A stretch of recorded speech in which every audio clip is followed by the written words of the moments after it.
الحمد للہ نحمده ونصلی علی رسوله الکریم اما بعد فاعوذ باللہ من الشیطان الرجیم بسم اللہ الرحمن الرحیم یوم یکشف عن ساق ویدعون الی السجود فلا یستطیعون۔ سورہ قلم کی ان آیتوں پہ بیان میں نے پچھلے ہفتے کہا تھا، اس پہ میں آج کروں گا لازمی انشاءاللہ۔ تو آج میں پچھلی آیت پڑھتا ہی نہیں تاکہ ہم آگے جائیں۔ دنیا آگے جا رہی ہے، ہم پیچھے جا رہے ہیں۔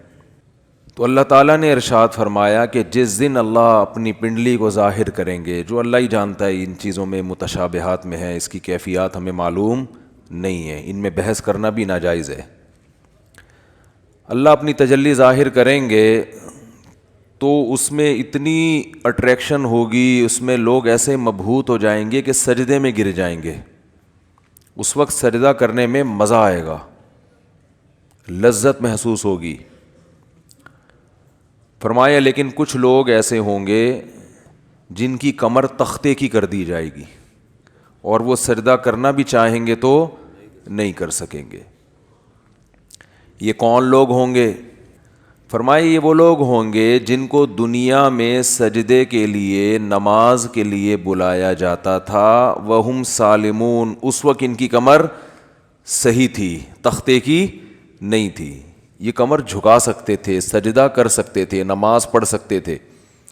اس سے اندازہ ہوتا ہے کہ اللہ کی نظر میں دنیا میں جب ہمیں سجدے کے لیے بلایا جاتا ہے تو ہم اس کو ہلکا لیتے ہیں، لیکن اللہ کی نظر میں اس کی بہت بڑی قیمت ہے، بہت ویلیو ہے اللہ کی نظر میں اس کی۔ اس لیے خوب اچھی طرح سمجھ لیں کہ نماز کو ہلکا نہیں سمجھنا چاہیے۔ آج ہمیں بے نمازیوں کے بارے میں افسوس نہیں ہوتا، وہ تو پڑھتے ہی نہیں ہیں۔ نمازیوں کے بارے میں افسوس ہوتا ہے کہ جو نمازی بھی ہیں نا، تو وہ بھی اپنی نماز کی ایسے حفاظت نہیں کرتے جیسے اللہ نے حکم دیا ہے۔ انہوں نے بھی ایک سائیڈ میں ایک چیز رکھا ہوا ہے کہ جب سارے کاموں سے فارغ ہو گئے تو چلو کیا پڑھ لیتے ہیں؟ نماز پڑھ لیتے ہیں۔ یہ جو قرآن میں اللہ نے فرمایا یوم کیا ہے؟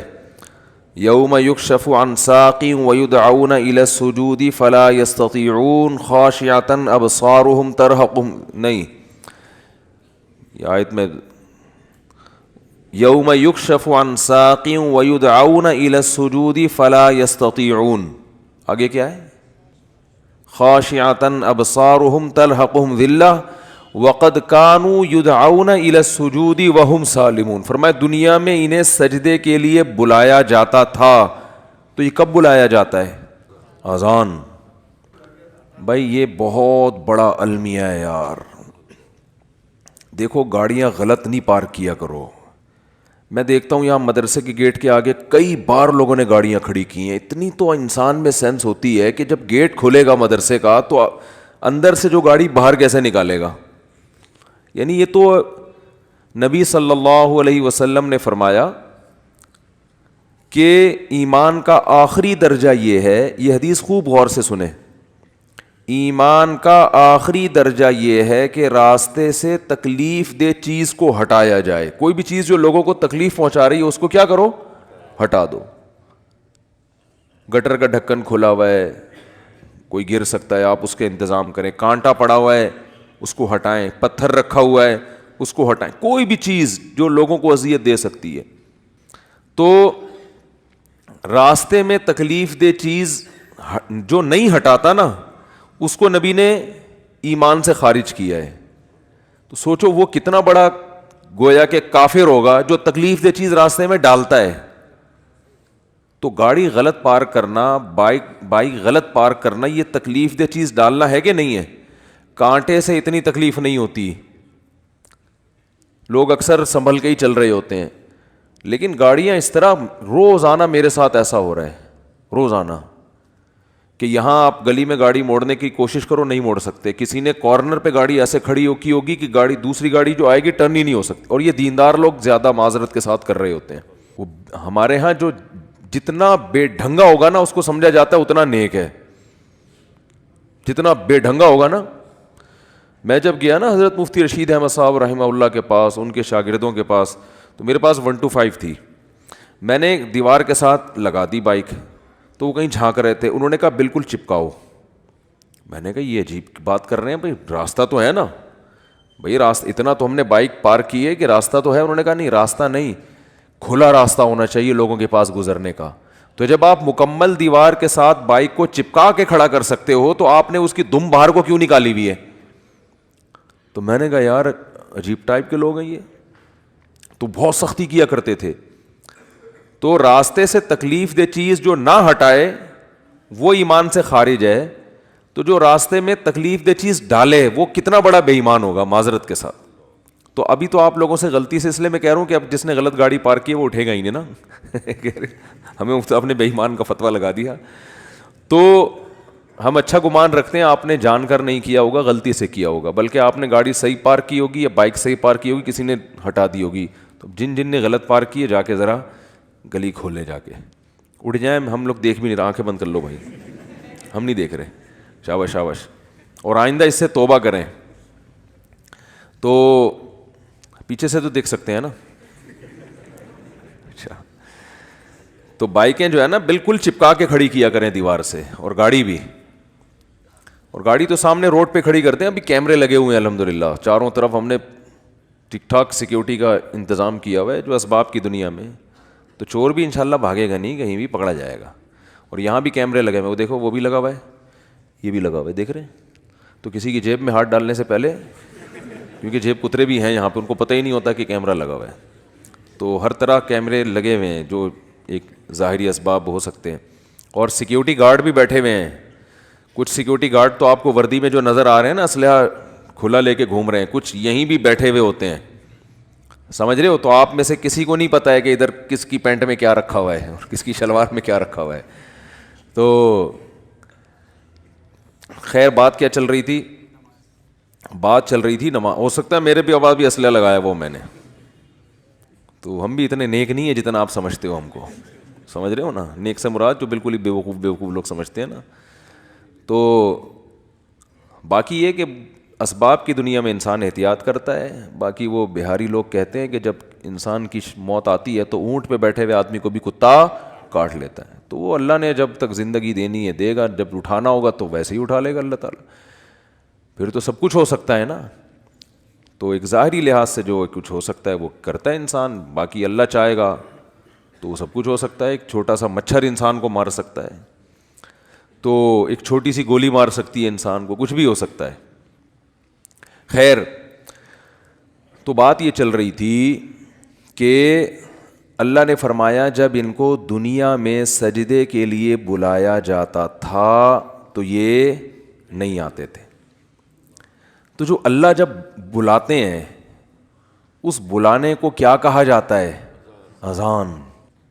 اذان بڑی زبردست چیز ہے. مجھے تو حقیقت بتاؤں, جو میرے جیسا نالائق جو نماز کی ٹوٹی پھوٹی اہمیت اللہ نے ہمارے دل میں پیدا کی نا, وہ اذان کی وجہ سے, کہ اللہ کو نماز سے اتنی محبت ہے, اتنی محبت ہے, اتنی محبت ہے کہ ہر دفعہ پوری تقریر مؤذن سے کہلوائی جاتی ہے. دیکھو جب بھی کسی چیز کی طرف آپ لوگوں کو بلاتے ہیں,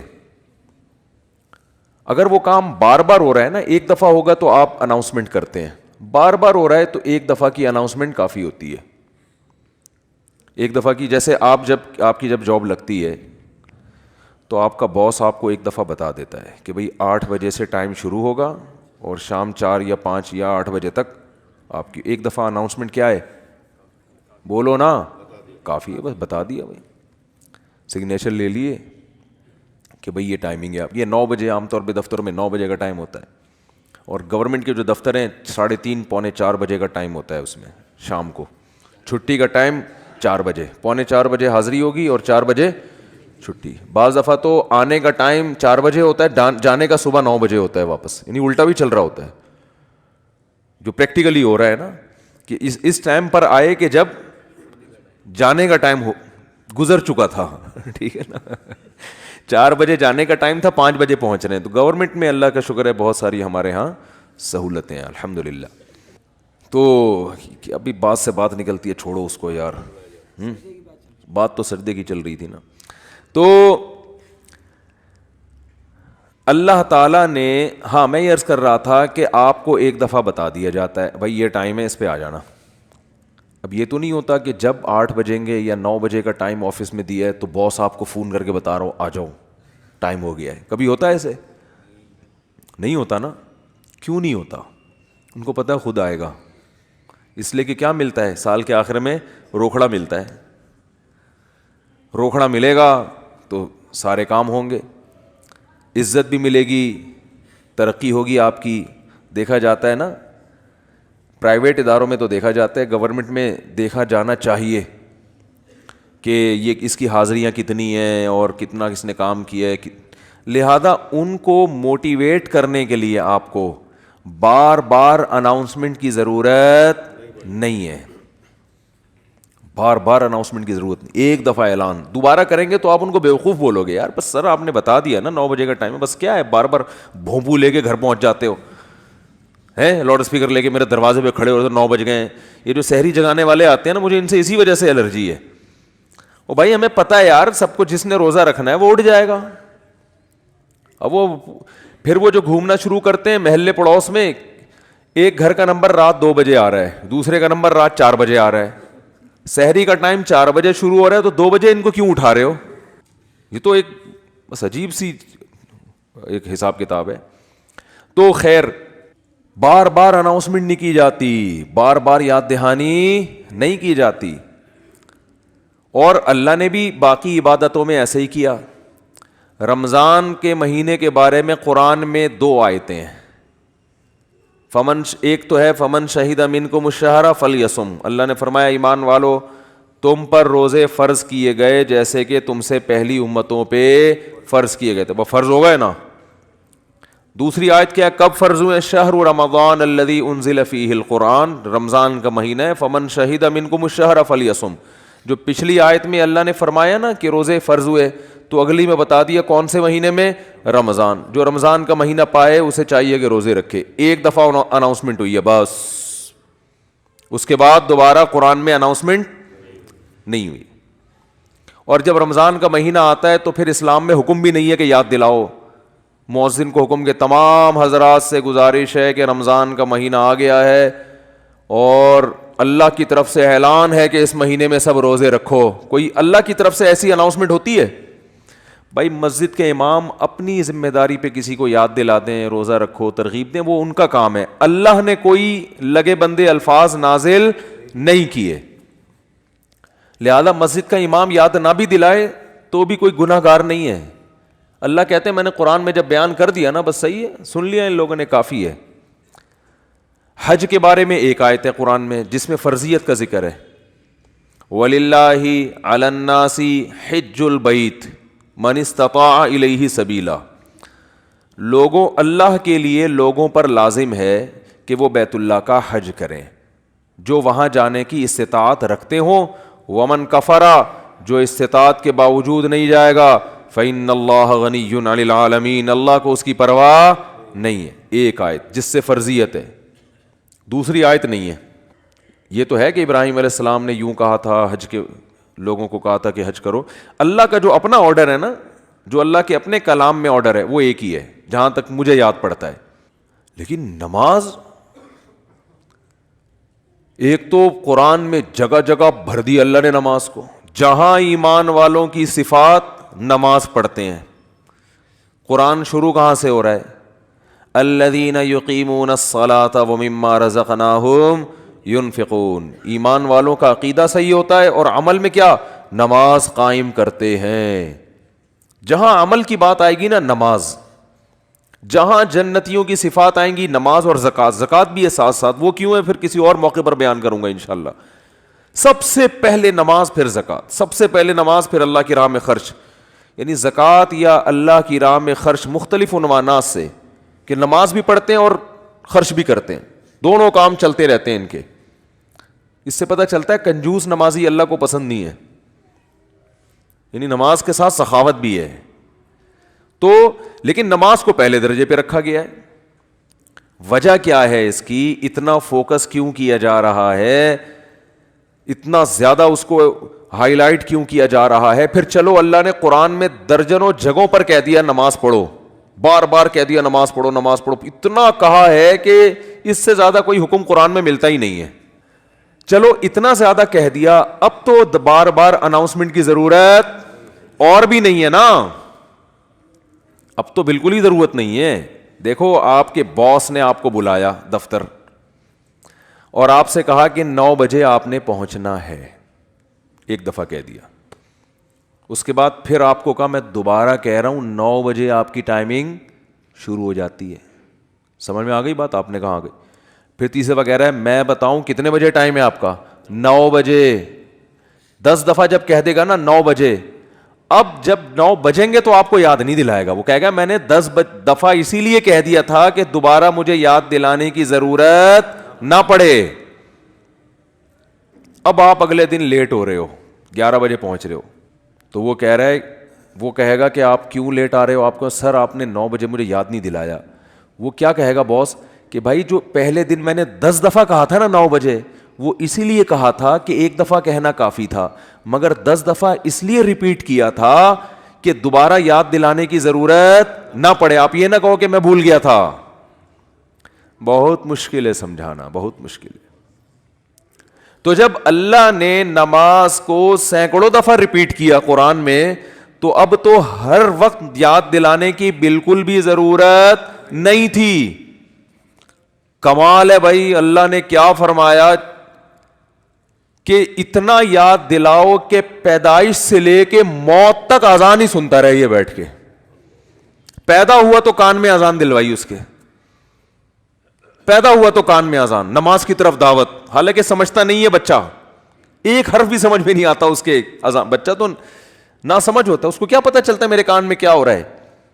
لیکن جب بڑا ہوتا ہے نا تو اس کو یہ جب یاد دلایا جاتا ہے کہ تیرے کان میں بھی اذان دی گئی تھی, دوسروں کو دیکھتا ہے تو اس کو پتا چلتا ہے کہ اللہ نے ابھی سے یاد دلا دیا ہے, تو پیدا ہوا ہے تجھے بتایا کہ نماز نہیں چھوڑنی, تو نے نماز نہیں چھوڑنی ہے تو نے.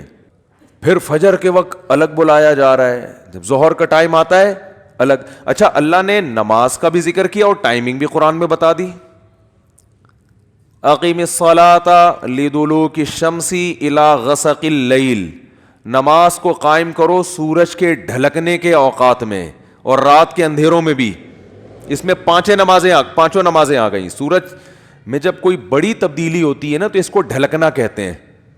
سورج میں جب بڑی تبدیلی ہوتی ہے, فجر کے وقت سورج کیا اندھیروں سے نکل کے روشنیوں کی طرف جب لائٹ مارتا ہے نا سورج مشرق سے. دیکھو کوئی گاڑی, آپ کسی گاڑی کا انتظار کر رہے ہو یار, وہ دولہے کی مثال دیتے ہیں, اس کو بات سمجھ میں آئے گی. دولہا بارات کے انتظار میں ہے, ہال میں بیٹھا ہوا ہے, بارات آ رہی ہے کہ نہیں آ رہی ہے, ٹائم دیکھ رہا ہے یار لیٹ, پہلے میں بہت لیٹ ہو گیا, مفتی صاحب کا بیان سن کے تو 45 سال میں شادی کر رہا ہوں, اوپر سے بارات لیٹ ہے. تو وہ فوراً دیکھتا رہے گا کہ بھئی ایک دم بسوں کی لائٹیں جو ہے نا گلی کے نکڑ پہ بس نظر نہیں آتی, لائٹنگ پہلے ہوتی ہے نا, لائٹنگ سے اندازہ ہو جاتا ہے کہ اب بارات پہنچنے والی ہے. پھر پٹاخے وٹاخے بعد میں. تو سورج کیا ہے ایک دم غائب ہو جاتا ہے, اندھیروں میں دنیا ڈوب جاتی ہے. تو سب سے پہلے جو لائٹ مشرق کی طرف ظاہر ہوتی ہے, جو لائٹ یعنی اس طرح ہوتی ہے, وہ ایک تو عمودی لائٹ ہوتی ہے نا, عمود کو کیا کہتے ہیں, پرپینڈیکولر کہتے ہیں, ہم تو ٹریگنومیٹری پڑھ کے بھول گئے یار. ہاں ہاریزینٹل میں لفظ بھول گیا ہوں, ہم نے بہت پڑھی ہے. ہاریزونٹل ایک ہوتا ہے, پرپینڈیکولر ایک ہوتا ہے بیس کہتے ہیں اس کو. بال چھوڑ, ٹریگنومیٹری پھر بعد میں پڑھیں گے. بھی ایک لائن, ایک روشنی یوں آتی ہے, پھر ایک روشنی ایسے. جو یہ روشنی ہے نا اس کو صبح کاذب کہتے ہیں. صبح کاذب, یہ جھوٹی صبح ہے, یہ اس کی علامت نہیں ہے کہ سورج آ رہا ہے ابھی.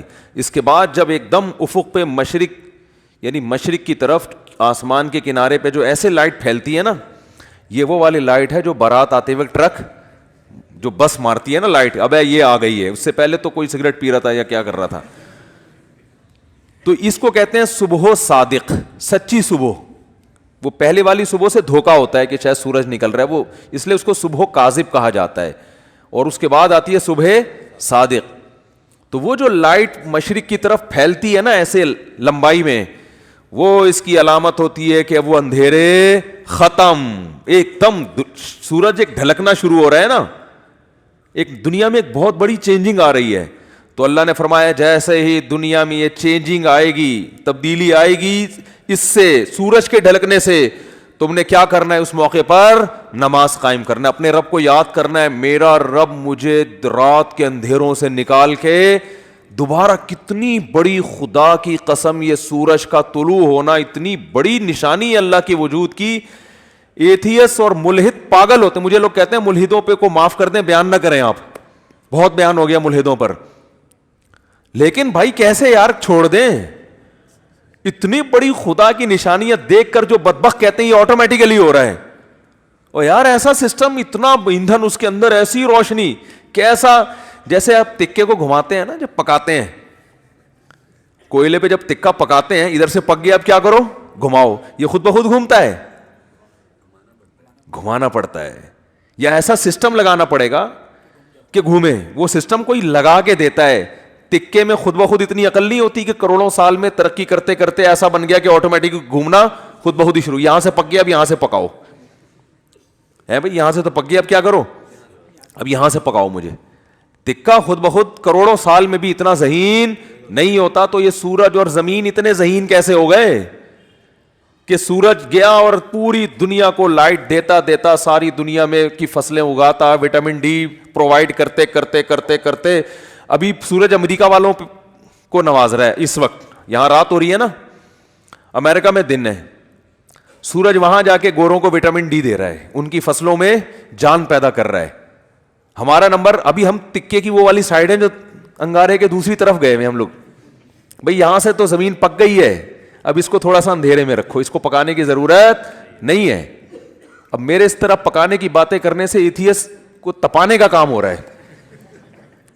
حقیقت ہے نا، جب سورج پکا رہا ہے اور ایتھیس ہمیں تپا رہا ہے، خود بھی تپ رہا ہے الٹی باتیں کر کے.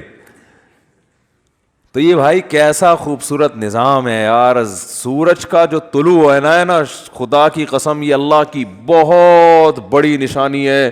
لاکھوں کروڑوں سال ہو گئے سورج کی حرکت میں کوئی تبدیلی نہیں ہو رہی. کتنا بڑا آگ کا ایندھن ہے، آگ کا ایندھن زمین سے لاکھوں گنا بڑا. اتنی آگ، اتنا ایندھن کہاں سے آ گیا؟ اسٹیل مل میں جو ایندھن جس سے لوہا پگھلایا جاتا ہے یہ آٹومیٹکلی پیدا ہو گیا، یہ اس کو پیدا کیا گیا ہے، یہ تو ڈالا جاتا ہے نا اس میں بھٹیوں کو جلانے کے لیے. سورج میں کہاں سے آ گیا؟ اتنی آگ برسا رہا ہے، اور ایسی لائٹ ہے اس کی کہ آپ جب سورج کی روشنی ہوتی ہے آپ کے ہزار وولٹ کے بلب فیل ہو جاتے ہیں، اس کو پتہ ہی نہیں چل رہا ہوتا کہ جل رہے ہیں کہ بجھ رہے ہیں. تو کیا تن تناتا ہوا شان کے ساتھ مشرق سے نکلتا ہے. تو اللہ نے کہا ابھی نکلنے سے پہلے پوری دنیا کا نظام چونکہ چینج ہو رہا ہے، اندھیروں سے ڈوب کے تم روشنیوں کی طرف آ رہے ہو. تو جو ملحد ہوگا، جو خدا کا انکار کرنے والا ہے، اسے اس سے کوئی غرض نہیں ہے کہ اللہ نے مجھے دوبارہ زندگی دی، دوبارہ سورج میری خدمت کے لیے طلوع ہو رہا ہے اور اس زمین کا نظام دوبارہ سے کیا ہو رہا ہے؟ چینج ہو رہا ہے. وہ تو پڑا ہوا خواب خرگوش کے مزے لیتا رہے گا. کافر خدا کو یاد نہیں کرے گا. اور جو خدا کو مانتے ہیں، جو مشرک ہیں، وہ مندروں میں جا کے بتوں کے سامنے جھکیں گے، حالانکہ وہ تو خود پیدا کیے ہوئے ہیں ان بتوں کو اللہ نے. تبھی قرآن کہہ رہے لا تسجدوا للشمس ولا للقمر، سورج اور چاند کی خدمت کو دیکھ کے ان کو سجدہ مت کرو. واسجدوا للہ الذی خلقہن، سجدے کے لائق وہ خدا ہے جس نے سورج اور چاند کو بنایا ہے. ہندو کہتا ہے گائے ہماری بڑی خدمت کرتی ہے، گائے ہماری ماں ہے، ہمارا بھگوان ہے. او بھائی جس خدا نے گائے کو تمہاری خدمت کے لیے بنایا ہے وہ ہے تمہارا اصل بھگوان، وہ ہے تمہارا اصل معبود. یہ گائے بنی نہیں ہے، بنائی گئی ہے. ایک میکینک نے گاڑی بنا کے آپ کو گفٹ دے دی، گاڑی کا شکریہ ادا کر رہے ہو آپ، ہیں؟ بے وقوفی ہے یا نہیں ہے؟ ایک سائنٹسٹ نے گاڑی بنائی اور آپ کو دے دی، لو بھائی چلاؤ. ریوو بنائی، ریوو اس لیے کہہ رہا ہوں کہ مثال تو اچھی دے نا آدمی. میں نے کہا ہے نا کہ دیکھو بعض لوگ جو غریب ہونا تو کوئی برائی ہے نہیں، ہمارے نبی صلی اللہ علیہ وسلم دنیا کے مسکین تھے. سوچ کا غریب ہونا کیا ہے؟ نقصان دہ. اس لیے میں انڈے والے برگر کی مثال نہیں دیتا، مثال ہمیشہ زنگر برگر کی ہوگی. کیا کھاؤ بے شک انڈے والا برگر جیب میں دیکھو پیسے ہیں تو انڈے والا کھا لو.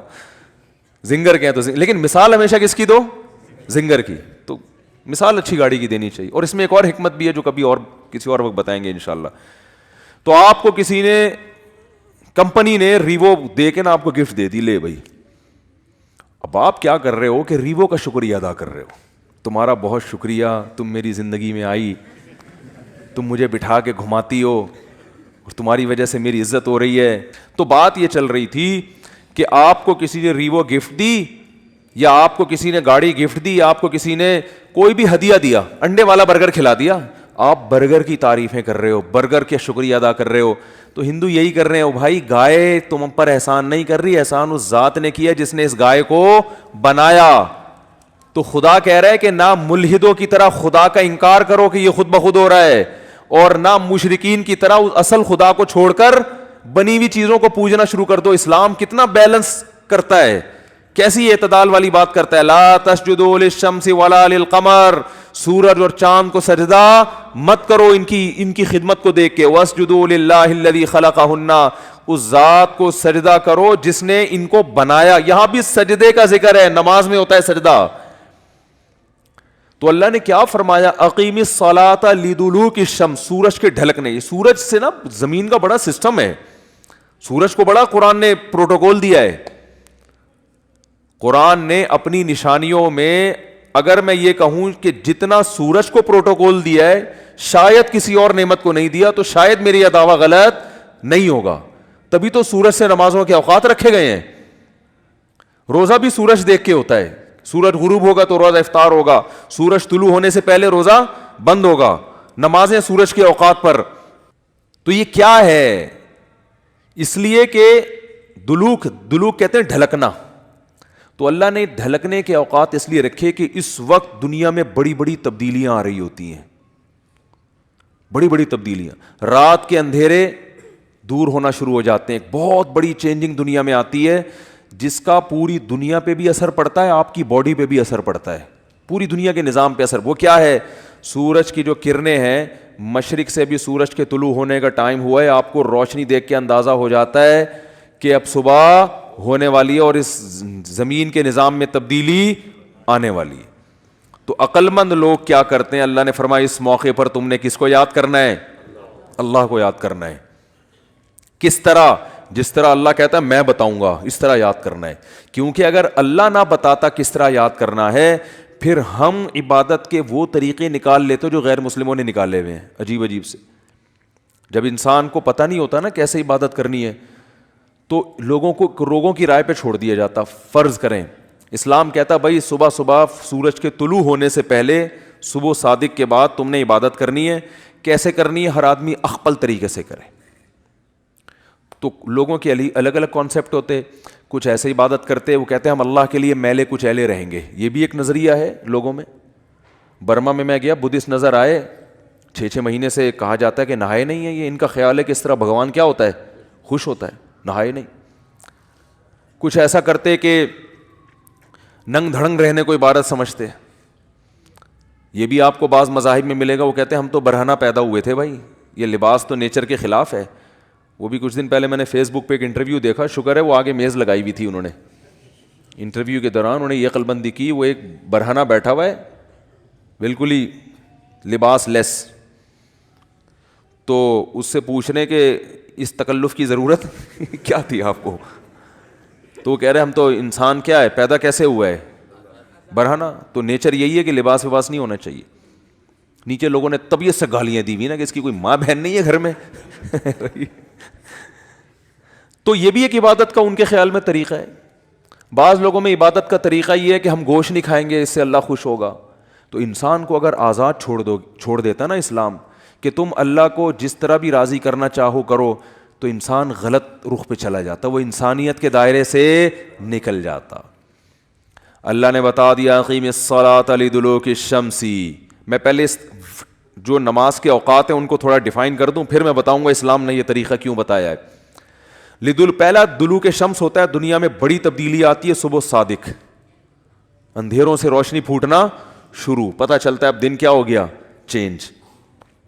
اس کے بعد سورج پھر ٹکا کباب بناتے نا ایسے ہوتے ہوتے بالکل بلندی پہ جا کے پہنچتا ہے جس کو زوال کا وقت کہتے ہیں, اور ایک ٹائم آتا ہے بلندی سے دوبارہ نیچے ڈھلکنا شروع کر دیتا ہے. جیسے ہی نیچے ڈھلکنا شروع ہوگا, اللہ نے فرمایا دلو کے شمس ہو رہا ہے, بڑی تبدیلی آ رہی ہے دنیا میں, اب سورج ٹاٹا کرتے ہوئے واپس جا رہا ہے. سورج ڈھلکنا دن یعنی جو رات اس وقت جو انسان کی باڈی میں تبدیلی ہوتی ہے نا وہ اور زمین میں وہ مکمل سارا سسٹم اس وقت چینج ہو چکا ہوتا ہے. تو اس وقت حکم دیا گیا یہاں بھی تمہیں کس کو یاد کرنا ہے؟ اللہ کو یاد کرنا ہے, کیونکہ تم اس کے ماننے والے, اس کا شکر ادا کرنا ہے. اس کے بعد پھر دوبارہ بڑی چینجنگ کب ہوتی ہے؟ عصر کے ٹائم پہ. امام حنیفہ بہت ذہین تھے, خدا کی قسم.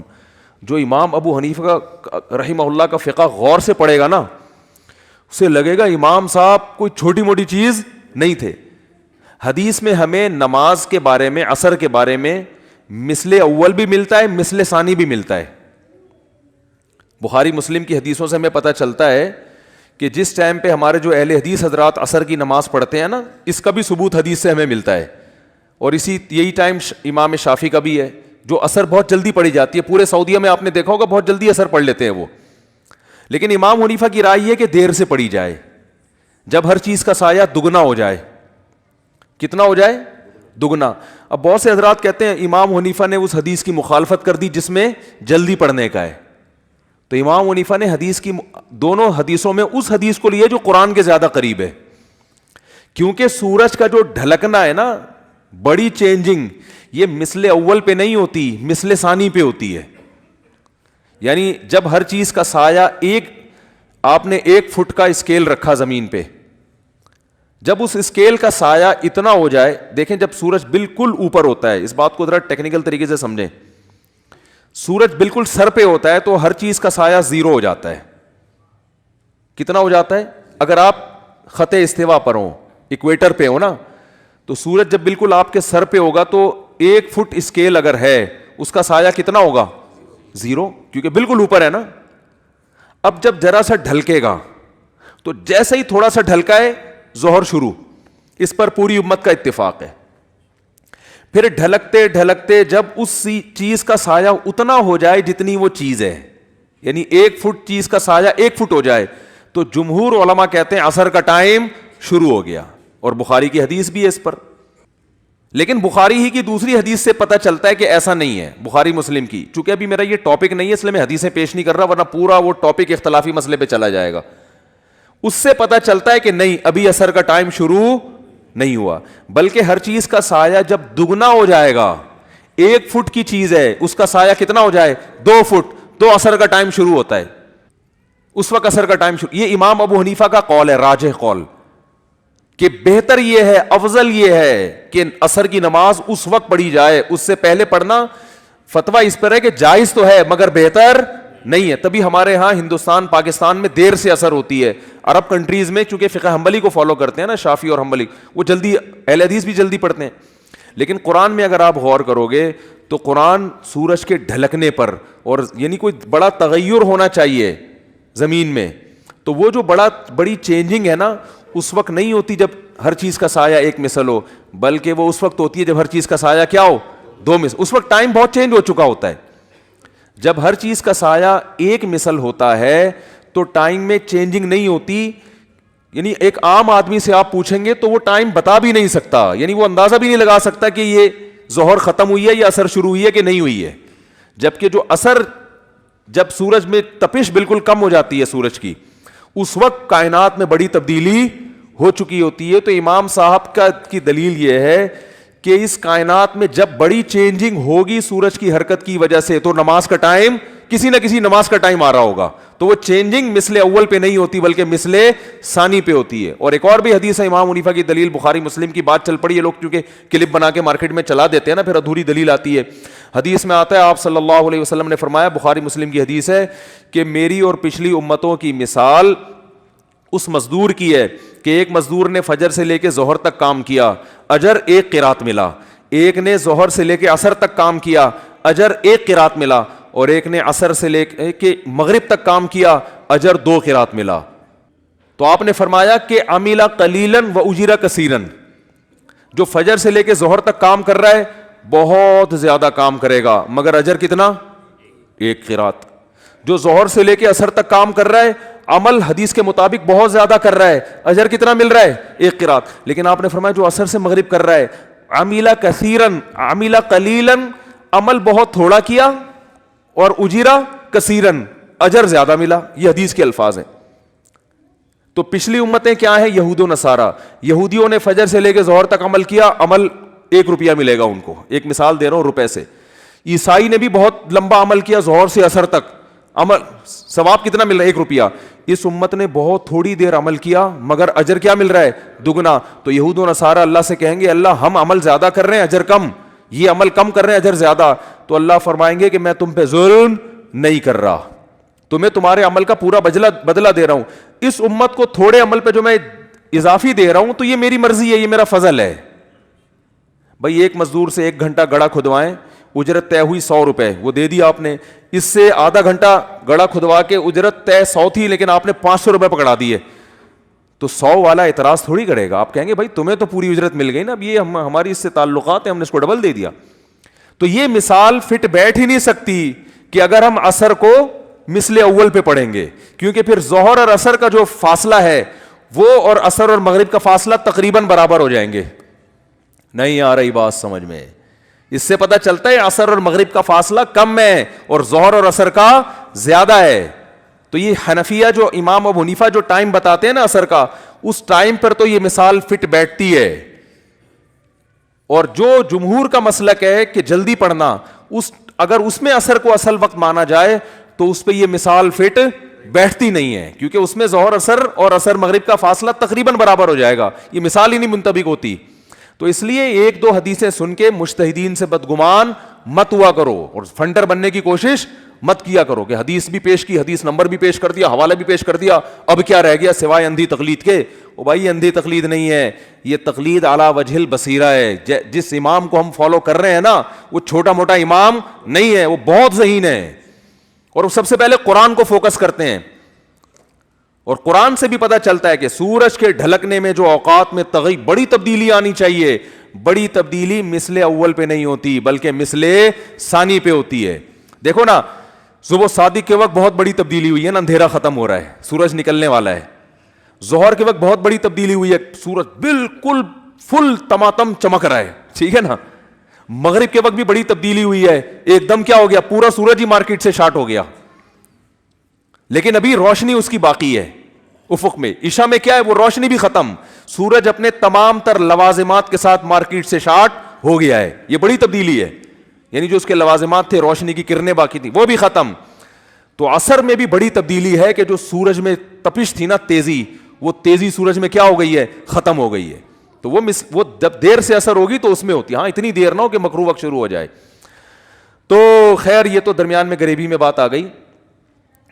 تو میں یہ عرض کر رہا تھا کہ اللہ نے جب سورج ڈھلکنا شروع ہوتا ہے اللہ نے کیا کہا, آؤ نماز کو قائم کرو. پھر جب عصر کا وقت آتا ہے, یہ بھی دلوک شمس ہو رہا ہے, آؤ کیا کرو, نماز کو قائم کرو. تو اللہ تعالیٰ نے خود عبادت کا طریقہ بتا دیا, کیونکہ اگر اخپل طریقے سے اس وقت ہم اللہ کو راضی کرنے کی کوشش کرتے, اخپل طریقے سے, کیا ہو گیا بھائی, ویڈیو نہ بنائیں, ٹھیک ہے نا, وہ کچھ مسائل ہیں اس کی وجہ سے, ٹھیک ہے, ناراض نہیں ہونا. تو اخپل طریقے سے اگر ہمیں حکم دے دیا جاتا ہے نا, تو دیکھو پوری دنیا میں جو لوگ اخپل طریقے سے عبادت کر رہے ہیں ان کا حال کیا ہے. عیسائیوں نے تبدیلی کی, چرچ میں جا کے انہوں نے حضرت عیسیٰ نے جو نماز کا طریقہ بتایا تھا اس کو کیا کر دیا, اجتہاد کر کے نا, جیسے ہمارے پروفیسر غامدی صاحب نے رمضان کے روزے میں یوں کر لیا, امتحان کی وجہ سے چھوڑ سکتے ہو, ایسا اجتہاد جس کے پیچھے کوئی نص نہیں ہے, کوئی قرآن آیت یا حدیث, کوئی اصول اصل نہیں ہے کوئی, تو ایسے پھر یہ بھی ٹھیک ہے. اور بعض لوگوں نے سنتوں کو مارکیٹ سے کیا کر دیا, ایک مشہور زمانہ ہے وہ کہتے ہیں سنت موقدہ کچھ ہوتا ہی نہیں ہے, مشہور ہیں وہ, آتے رہتے ہیں, نام لینے کی ضرورت نہیں ہے. انہوں نے کہا سنت موقدہ ہے ہی نہیں, اور اس پہ حدیث پیش کی کہ ایک صحابی سے نبی نے پوچھا, انہوں نے کہا کہ یا رسول اللہ میں 5 وقت نماز پڑھوں گا اور یہ چند مخصوص عبادتیں کروں گا. آپ نے فرمایا جس کو جنتی دیکھنا ہو وہ ان کو دیکھ لے, تو اس میں تو سنتوں کا ذکر نہیں ہے. یہ حدیث پیش کی انہوں نے. تو مجھے وہ سامنے بیٹھنے کے لیے چونکہ تیار نہیں ہوتے, کسی دن سامنے حاضری ہوگی تو میں ان سے کہوں گا کہ فجر میں اگر کوئی شخص روزانہ 2 رکعتوں میں قل اللہ احد پڑھ لیتا ہے, لمبی رکعت نہیں پڑھتا, آپ کے امام جب نماز پڑھاتے ہیں سورہ فاتحہ پڑھیں, قل اللہ احد پڑھیں, رکوع میں چلے جائیں, روزانہ فجر ایسے پڑھیں, تو یہ کیا ہے؟ گناہ ہے, ثواب ہے, جائز ہے؟ تو ظاہر ایک آدمی کہے گا اس کی اجازت, بولو بھائی فجر میں امام صاحب اگر پہلی رکعت میں قل اللہ پڑھیں, دوسری میں بھی کیا پڑھیں؟ قل اللہ پڑھیں, اتنی مختصر نماز پڑھیں, اس کی امام کو اجازت نہیں دی جائے گی. کیوں؟ نبی صلی اللہ علیہ وسلم فجر کی 2 رکعتیں طویل پڑھا کرتے تھے. حضرت عائشہ فرماتی ہیں فجر میں 2 رکعتیں رکھی اس لیے گئی ہیں تاکہ وہ کیا ہو, وہ 2 4 کے برابر ہو جائیں. حدیث کا مفہوم بیان کر رہا ہوں, وہ 2 کس کے برابر ہو جائیں؟ 4 کے. تبھی طویل قرات ہے اس میں.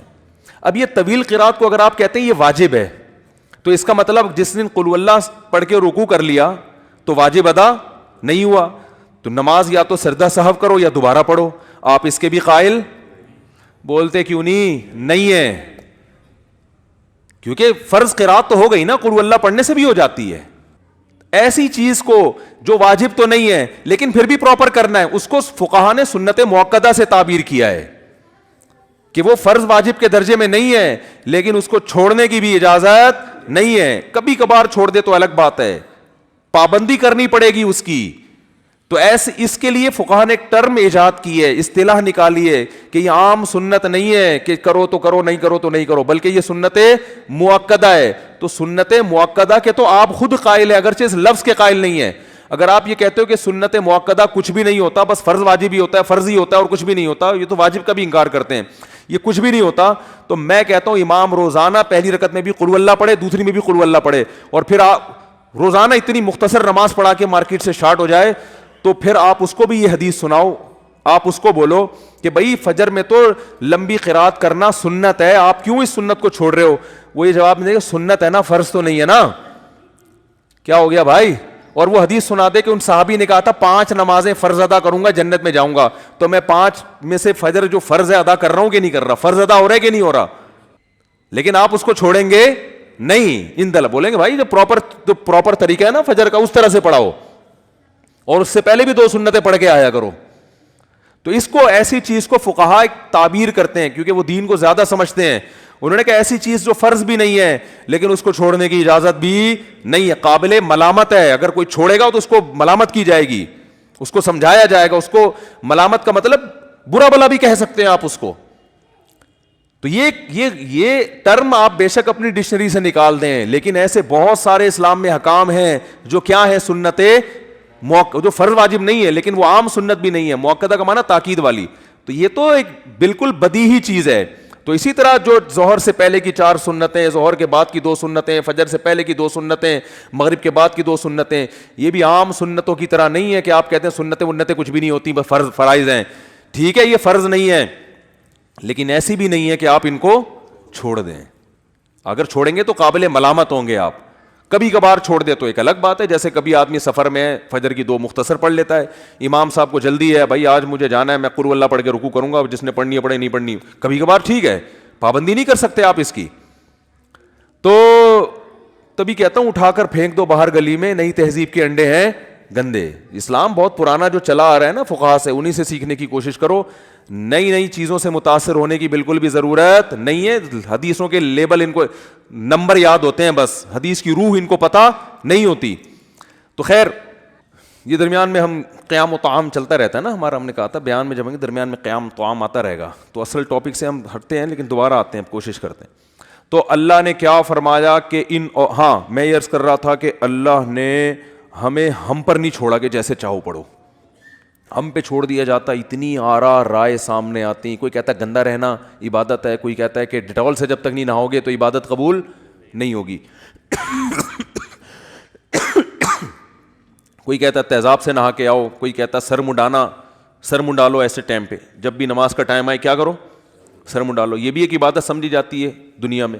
بعض کہتے ہیں جب یہ عبادت کا ٹائم آئے گا کپڑے اتار کے دھوتی بنیان میں بیٹھ جاؤ, جو خاص بدھسٹ کا ہوتا ہے نا, اپنے لباس دیکھا ہوگا. کوئی کہتا ہے یوں کر لو, کوئی کہتا ہے یوں کر لو, جیسے دنیا کے مختلف جگہوں پہ. عیسائیوں میں اب کیا ہے, چرچ میں کیا ہوتا ہے, کچھ نغمے پڑھتے ہیں, وہ ختم عبادت. تو اللہ تعالیٰ نے اتنا بڑا احسان کیا کہ اقیم الصلاۃ کہ سورج جب تبدیل ہوگا نا تو اللہ کی عبادت کرنی ہے. کیسے کرنی ہے وہ اللہ نے ہمیں بتا دی. کیا خاندانی طریقہ بتایا ہے, اس سے زیادہ خاندانی طریقہ دنیا میں کسی مذہب کے پاس نہیں. شروع کہاں سے ہوتی ہے؟ ایک تو ٹائم کون سا رکھا, سورج کے طلوع ہونے سے پہلے. بدماش آدمی اٹھ ہی نہیں سکتا اس ٹائم پہ ہے. فجر سے پہلے اٹھنا کس کا کام ہے؟ شریفوں کا کام ہے نا. لوگ کہتے ہیں نا ارلی ان دا مارننگ اٹھ جاتا ہے, اس کا مطلب بندہ شریف ہے. بندہ کیا ہے؟ اور یہ 12 بجے سو کے اٹھتا ہے, ایک دم امیج کیا دنیا کے سامنے جاتا ہے, یہ آدمی ٹھیک بولو نا نہیں ہے. تو سب سے پہلا جو ٹائم رکھا ہے نا نماز کا, وہ بڑا خاندانی, وہ ٹائم دنیا میں کسی کے پاس ہے ہی نہیں. وہ ٹائم کسی کو گفٹ ہی نہیں, عبادت کے لیے ہبا ہی نہیں ہوا.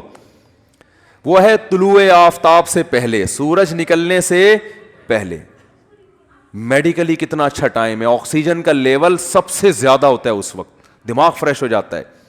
پھر اٹھنے کے بعد اللہ نے حکم دیا کہ سب سے پہلے دانتوں کو صاف کرو مسجد جانے سے. دیکھو انگریز بھی صبح اٹھ کے دانت صاف کرتا ہے. وہ اس لیے صاف کرتا ہے کہ جراثیم مر جائیں. جب میں مسکراؤں تو مسکراتے ہوئے اچھا محسوس ہوں. بتیسی اگر کہیں نظر آئے تو دیکھنے میں لوگ کہیں ویل ڈن, بہت اچھے, کہاں سے بنوائے کہاں سے لگوائے. کہ ڈاکٹر جو دانت دیکھتے ہیں نا, اتنے میلے اتنے گندے کہ اگر کسی کے صاف دانت نظر آئے تو ڈاکٹر کو یہ وہم ہوتا ہے کہ اس نے آرڈر پہ بنوا کے فٹ کروائے ہیں. گٹکے, اور ڈینٹسٹ کے پاس تو زیادہ تر گٹکے کے کیسز آتے ہیں نا. تو انگریز صبح صبح اٹھ کے دانت صاف کرتا ہے جراثیم ختم کرنے کے لیے. مسلمان صبح صبح اٹھ کے دانت صاف کرتا ہے کیونکہ اللہ کے دربار میں حاضری دینی ہے. ہمارے ہاں دانت صاف کرنا سنت ہے. اس میں نیت کیا کرنی ہے بھائی؟ اللہ کے پاس. وہ تو خود بخود جراثیم وراسیم تو ویسے ہی مر جائیں گے نا. جراثیم کو کیا پتا اللہ کے لیے کر رہا ہے ہمیں مارنے کے لیے کر رہا ہے. وہ تو جو بھی کیمیکل ہوگا وہ تو جرمز کو مارے گا نا. لیکن ہم نیت کیا کرتے ہیں کہ اللہ ہم تیرے دربار میں حاضری دینے کے لیے جا رہے ہیں. تو اللہ نے کہا کہ میلے کچیلے دانتوں کے ساتھ مت آنا. خدا کا دربار ہے بھائی, دانتوں کو صاف کرو. تبھی نبی صلی اللہ علیہ وسلم سرہانے پہ مسواک رکھ کے سوتے تھے. صبح اٹھتے ہی نبی نے جو سب سے پہلا کام کرنا ہے, اٹھنے کی دعا پڑھنے کے بعد دانتوں کی صفائی. کس کے لیے؟ نماز کے لیے. اس کے بعد ہاتھوں کو دھونا ہے. یہ اللہ کا ایک ایک چیز اللہ کا حکم ہے نا. فاغسلوا وجوہکم وایدیکم الی المرافق. اے ایمان والو جب نماز کا ارادہ کرو تو پہلے اپنے چہروں کو, حدیث میں قلی کرنے کا بھی حکم ہے, 3 دفعہ ناک میں پانی ڈال کے 3 دفعہ صفائی کی ہے. ناک کی صفائی ہو رہی ہے, کس کے پاس حاضر ہو رہے ہیں؟ یہ عبادت کا طریقہ کسی دنیا میں کسی کے پاس ہے؟ اور یہ انسان کا بنایا ہوا ہو ہی نہیں سکتا, کیونکہ انسان کے بنائے ہوئے جو ہم نے دیکھے ہیں نا ان میں یہ حسن و جمال نہیں ہے. اور محمد صلی اللہ علیہ وسلم جو نہ کسی یونیورسٹی میں پڑھے نہ اسکول میں پڑھے, وہ کیسے اتنا اچھا طریقہ نکال سکتے ہیں بھائی؟ اور ایسے عربوں کو بیان کر رہے ہیں جن کے ہاں سب سے مہنگی چیز پانی تھا. عرب میں پانی بہت کم تھا, انہیں دن میں 15 دفعہ منہ دھونے کا حکم دیا جا رہا ہے, دن میں 15 دفعہ ناک صاف کرنے کا پانی کے ذریعے حکم دیا جا رہا ہے, دن میں 15 دفعہ ان کو کلی کرائی جا رہی ہے, دن میں 15 دفعہ بازو دھونے کا حکم دیا جا رہا ہے, دن میں 15 دفعہ پاؤں دھونے کا حکم دیا جا رہا ہے. تو ایسی قوم کو جن کے پاس پانی کی بے انتہا قلت ہے, تو یہ خود علوم نبوت جو ہے نا, یہ خود دلیل نبوت ہیں. نبی کی تعلیمات خود اس بات کی علامت ہے. کوئی غور کرے گا تو یہ سچے پیغمبر کی علامت ہے, یہ کسی انسان کی گڑی ہوئی چیزیں نہیں ہو سکتی. تو کیسے صبح صبح دانت صاف کیے, کلی کی, غرارے کیے, ناک میں 3 دفعہ اچھی طرح سے پانی ڈالا, پھر 3 دفعہ اچھی طرح سے چہرے کو دھویا, اور وہمی نے 36 دفعہ دھویا. اگر وہمیوں کو بھی آپ شامل کر لیں تو پھر تو صفائی ہی صفائی ہے. پھر جناب بازو دھوئے, پھر سر کا مسا. سر کو دھونے کا حکم کیوں نہیں دیا؟ کہ ایک کام پوری زندگی کرنا ہے تو دھونے میں ٹینشن زیادہ ہے. بال آپ نے رکھے ہوئے, سکھانے پڑیں گے آپ کو, ٹائم لگے گا اس میں, سردی ہے, بعض دفعہ بیمار ہو جاتا ہے. تو آسان, یعنی صفائی کو بھی پیش نظر رکھا جا رہا ہے اور آسانی کو بھی. کتنی ٹینشن میں نہ ڈال دو, ٹینشن میں. تو سر کے بارے میں کب مسا کر لو. پاؤں کو دھونے کا حکم دیا, اور پھر اس کے بعد مسجد میں آتے ہیں. عبادت کا طریقہ کتنا خوبصورت بتایا ہے کہ ایک شخص امام بنے گا اور باقی صف بستہ ہو کے اس کے پیچھے کھڑے ہو جائیں گے. آپ صلی اللہ علیہ وسلم جب مسجد میں آتے تو صحابہ کو دیکھ کے فرماتے ہیں الا تصفون کما تصف الملائکہ, تم ایسے صفیں کیوں نہیں بناتے جیسے فرشتے صفیں بناتے. اللہ کو ڈسپلن اتنا پسند ہے کہ فرشتے بھی جب اللہ کی عبادت کرتے ہیں اللہ کہتے ہیں لائن میں لگ کے کرو. تو صبح صبح ڈسپلن سکھایا جا رہا ہے کہ نہیں سکھایا جا رہا؟ اور جتنا بد نظم مسلمان ہے دنیا میں اتنا بولتے کیوں نہیں بھائی؟ کوئی کام لائن میں لگ کے نہیں ہوتا, کوئی کام.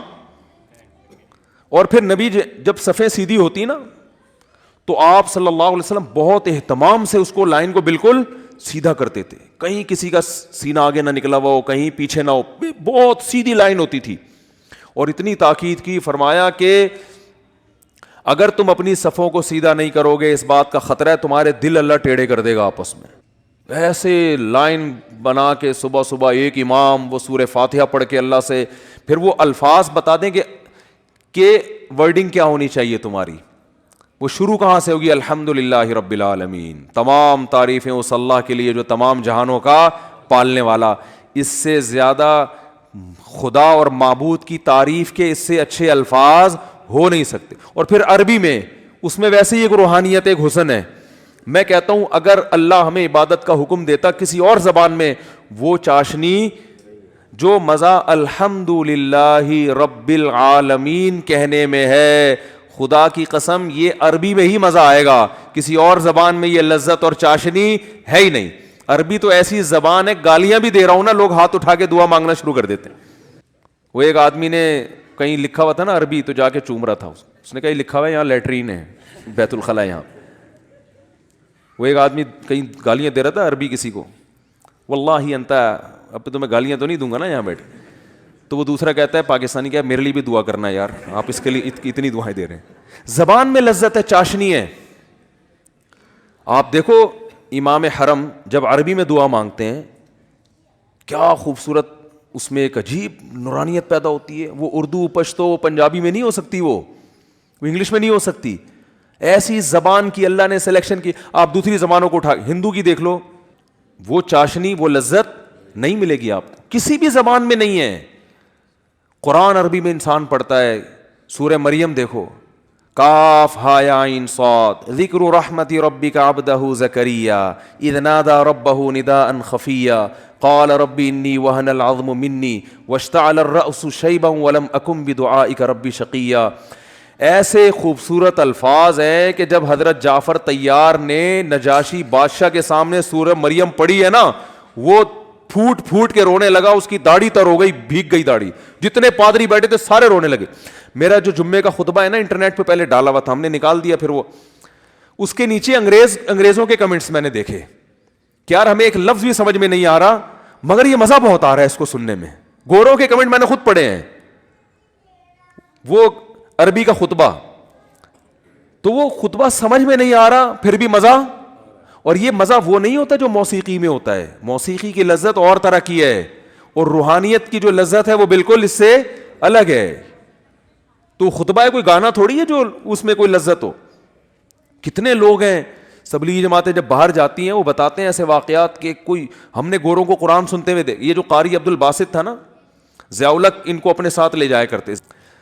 ضیاء الحق اپنے ساتھ قاری عبد الباسط کو لے کے جاتے تھے, رشیا لے کر گئے ہیں اپنے ساتھ. قاری عبد الباسط نے وہاں تلاوت کی ہے, رشین دہریے جن کو قرآن کا ایک حرف بھی سمجھ میں نہیں آیا, لیکن ہم چھوٹے تھے اس وقت یہ خبر مشہور ہوئی تھی, کئی دہریے مسلمان ہو گئے کہ یار یہ کیسا کلام ہے یار, اس میں کیا لذت ہے. یہ 1400 سال پہلے اتنا خوبصورت کلام, اور جو پیش کر رہے ہیں وہ لکھنا پڑھنا بولو نہیں جانتے. اور اس کلام کی پھر احکامات کو دیکھ لو, وہ اس سے زیادہ خوبصورت. کیسے پیارے احکام دیے ہیں قرآن نے. وراثت کا حکم اٹھا کے دیکھ لو, نماز کا, زکوٰۃ کا, رشتہ داری جوڑنے کا حکم بھی پیارے, الفاظ بھی پیارے, ورڈنگ بھی پیاری, ان کو پیش کرنے کا طریقہ بھی بہت پیارا. کوئی فحش لفظ نہیں ہے قرآن میں, کوئی بیہودہ لفظ نہیں ہے, کنایوں میں بات کرتا ہے قرآن. کیا ہے زبردست. تبھی تو وہ حضرت جعفر طیار نے جو تقریر کی تھی نا, انہوں نے کہا تھا کہ ہم تو مردار کھاتے تھے. جو نبی نے جس پہ قرآن نازل ہو اس نے ہمیں بتایا کہ یہ مردار انسانوں کے کھانے کی چیز نہیں ہے. یعنی حکام بھی پیارے. تو اللہ نے ہمیں حکم دیا نماز جو ابتدا ہوگی الحمدللہ رب العالمین. کیسا پیارا لفظ ہے. تمام تعریفیں اس اللہ کے لیے جو تمام جہانوں کا پالنے والا ہے. ملحدین کی دم پہ پاؤں رکھ دیا ہے. ٹھیک ہے نا, جو خدا کا انکار کرتے ہیں. ارے ہم انکار نہیں, ہم تو مانتے بھی ہیں, اور صرف خالی پیلی زبان سے نہیں مانتے, اپنی میٹھی ترین نیند کو قربان کر کے. وہ جو مؤذن جو بیچارہ 5,000 10,000 تنخواہ لے کے حی علی الصلاۃ کہہ رہے ہیں نا, دو بڑے بڑے تھانے دار بھی بعض دفعہ بلاتا ہے نا ایس ایچ او, پبلک نہیں جاتی کہ بھئی آپ کو ایس ایچ او نے بلایا تو آپ چونکہ ڈی ایس پی کے بیٹے ہیں, آپ فون کر دیتے ہیں کہ میں نہیں آ رہا. ایس ایچ او کہتے ہیں کیوں نہیں آ رہا؟ کہتے ہیں ڈی ایس پی صاحب کا بیٹا ہوں. کہہ رہے بس وہیں رہو, میں خود ہی آ جاتا ہوں آپ سے ملنے کے لیے. ہر فنٹر سے بڑا بھی کوئی فنٹر ہے نا دنیا میں. لیکن ایک گاؤں دیہات کا مؤذن, پھٹی پرانی چپل, وہ مسجد میں آ کے اعلان کرتا ہے حی علی الصلاۃ, اور اس کی دعوت پر ڈاکٹر بھی لبیک کہتے ہیں, اس کی دعوت پر آرمی کے آفیسر بھی لبیک کہتے ہیں, اس کی دعوت پر جو ہے وہ انجینئر بڑے بڑے وہ بھی لبیک کہتے ہیں, اس کی دعوت پر بڑے بڑے لوگ بادشاہ بھی لبیک کہہ کے مسجد کی طرف جا رہے ہوتے ہیں, کیونکہ پتہ ہے کہ یہ دعوت اس کی نہیں ہے. یہ بیچارہ غریب ہمیں اگر بلائے تو ہم تو پولیس کے کہنے پہ نہیں جاتے, اس کے کہنے پہ کیوں جائیں گے. ان کو یقین ہوتا ہے کہ یہ دعوت کس کی طرف سے دی جا رہی ہے, حی علی الصلاۃ کی, یہ خدا کی طرف سے دعوت دی جا رہی ہے. تو ملحد تو اللہ کو لغت سے ہی نکالا ہوا ہے, اور نمازی نے ایسا ڈکشنری میں ڈالا ہوا ہے کہ اپنی میٹھی ترین نیند ایک عام گنوار دیہاتی کی دعوت کی آواز سن کے اپنی نیند کو قربان کر دیتا ہے. اور پھر سردیوں میں وضو کرنا کتنی ٹینشن کا کام ہے, غسل فرض ہو جائے تو غسل کرنا پڑتا ہے, اور وہ ساری تیاری کر کے پراپر طریقے سے. دیکھو آفس جانا آسان ہے, آپ کپڑے پہنو, اوپر سے استری کرو, اندر سے کوئی تھوڑی جھانک کے دیکھے گا باس کے اندر سے بغلیں صاف ہیں بھی کہ نہیں ہے بھائی, اندر سے تھوڑی کوئی چیک کرتا ہے. لہذا آفس تیار ہو کے جانا, شادی میں دولہا بن کے جانا بھی بہت آسان ہے. ڈیٹول سے اپنا منہ یوں یوں یوں کرو, تیزاب تھوڑا سا چھڑکو, بالکل جراثیم صاف, اور یوں چڑھاؤ, پہنچ جاؤ. لوگ دیکھیں گے ماشاءاللہ دولہا بڑا چمک رہا ہے. لیکن اللہ نے کہا نا نا نا نا نا, اوپر سے نہیں, اندر سے صاف. اوپر سے بھی ہونا ہے, پہلے اندر سے. بال بڑھ گئے ہیں, نماز مکروہ ہوگی. دانت گندے ہیں, نماز مکروہ ہوگی. پیاز کی بو آ رہی ہے, نماز مکروہ ہوگی. اس بو کو ختم کرو. گٹکے نسوار کی بو آ رہی ہے, ختم, اس کو ختم کرو پہلے. پیشاب کا قطرہ نکل گیا ہے, وضو ٹوٹ گیا آپ کا. نجاست پھیل گئی ہے, اس کو کپڑوں سے دھو, اپنے ازار کو پاک کرو. حالانکہ بھائی نہ بدبو آ رہی ہے, نہ کوئی دیکھ رہا ہے. نہ آپ کے کپڑوں پہ چونکہ پیشاب لگا ہوا ہے, پبلک تو نہیں دیکھ رہی, نہ بو آ رہی ہے, کپڑے گندے ہیں, اس کو صاف کرو. تبھی تو نمازی بیٹھا ہوتا ہے, واش روم میں شلواریں کندھوں پہ لٹکا کے رگڑ رہے ہوتے ہیں. جو وہمی ہوتے ہیں وہ زیادہ ہی کر رہے ہوتے ہیں. ورنہ کیا مسئلہ ہے, انگریزوں کی طرح ہم بھی جائیں واش روم میں, ایک جناب پیشاب کیا اور نکلے. گورے تو میں نے تو دیکھا ہے, باہر ملکوں میں گیا ہوں, گورے تھوڑی اتنی ٹینشن کے بیٹھے ہوئے ہیں, انتظار کر رہے ہیں کہ کب قطرے آنا ختم ہوں گے, پھر ہم استنجا کر کے باہر نکلیں گے. گورا کیا کرتا ہے, جایا کھڑے کھڑے اس نے پیشاب کیا, چھینٹیں پڑوسیوں پہ پڑ رہی, ویسے اتنے صاف نیٹ کلین گورے جو ہے نا, ویسے آپ دیکھو ایسے ہر چیز. وہ انہوں نے تو باقاعدہ ان کے یہاں تو وہ ہوتے ہیں جراثیم مارنے والے کیمیکل ہوتے ہیں, اس سے وہ ہاتھ صاف کر کے پھر کھاتے ہیں. ایک طرف اتنی صفائی ہے, لیکن جب واش روم جائیں گے, 6 مہینے ہو گئے پانی کا استعمال کسی قسم کے واش روم میں نہیں ہو رہا. یعنی ایک تو چھوٹا واش روم ہوتا ہے, ایک بڑا واش روم ہوتا ہے. There are 2 types of washrooms. میں سمجھتا تھا کہ چھوٹے واش روم میں نہیں استعمال ہوتا, پتہ چلا جب بڑے واش روم میں بھی پانی کا استعمال نہیں, وہ بھی ٹیشو سے چل رہا ہے حساب کتاب. اللہ نے کہا نا نا نا نا نا, یہ دنیا نہیں دیکھ رہی, میرے سامنے آؤ گے نا تو نیٹ اینڈ کلین ہو کے آنا ہے. تبھی واش روم میں انسان ٹائم لگاتا ہے, بھائی پیشاب کے قطرے ختم ہو جائیں پھر استنجا کروں گا, ورنہ لباس کیا ہو جائے گا, ناپاک ہو جائے گا. وہی قضائے حاجت لگی ہوئی ہے, اس کو پہلے صاف. ہمارے نبی جب صبح غسل کرتے تو پہلے جہاں جہاں گندگی لگی ہے نا, نجاست, اس کو صاف کرتے, اس کے بعد وضو کرتے, پھر آپ غسل کرتے. تو پہلے گندگی کو صاف کرنا ہے. استنجا کا لفظ ہی نہیں ہے گوروں کی لغت میں, یہ لفظ ہی نہیں ہے ڈکشنری میں. تو اس طرح سے انسان اتنا تو آفس جانا بھی, نمازی کو اپنے کپڑوں کو پاک رکھنے میں بڑی تکلف سے کام لینا پڑتا ہے, آسان نہیں.